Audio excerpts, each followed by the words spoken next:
நீங்கள் கேட்டிங்கல்ல களத்துக்கு வரலையான்னு. அதாவது எல்லா இன்சிடென்ட்டுக்கும் ஒரே மாதிரியாக செயல்படணுன்ற அவசியம் கிடையாது. அதை முதல்ல நீங்கள் தெளிவாக புரிஞ்சுக்கணும். ஒவ்வொரு இன்சிடென்ட், ஒவ்வொரு பிரச்சனைகளுக்கும் நம்ம எந்த மாதிரியான சொல்யூஷனை முன்னெடுக்க போகிறோம். இப்போ வக்ஃபு சட்டத்திருத்த மசோதாவை இந்த ஒன்றிய பாஜக கொண்டு வந்துச்சு. அப்போ என்ன கேட்டாங்க, வக்ஃபு சட்டத்திருத்தத்தை பற்றி நீங்கள் என்ன பேசுகிறீங்க, நீங்கள் ஏன் மக்கள் கூட போராடல, நீங்கள் ஏன் களத்துக்கு வரல அப்படின்னாங்க. ஆனால் நாங்கள் என்ன பண்ணோம், அதெல்லாம் அமைதியாக காதில் வாங்கிட்டு நாங்கள் செஞ்ச ஒரே விஷயம், உச்சநீதிமன்றத்தில் வழக்கு தொடுத்தோம்.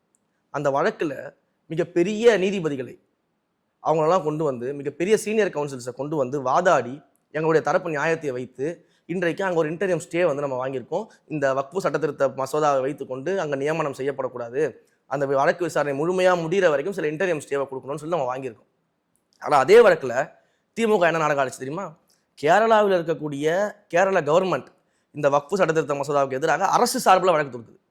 அது ஒரு அரசாங்கமே தன்னுடைய பிரச்சனையாக ஏற்று வழக்கு தொடுக்குது. ஆனால் இங்கே திமுக ஆட்சி அதிகாரத்தில் இருந்துட்டு கட்சியின் சார்பாக வழக்கு தொடுக்குது. அப்போ கேரளா அரசாங்கம் செய்ய முடியாது, ஏன் திமுகவுடைய அரசாங்கம் செய்ய முடியல?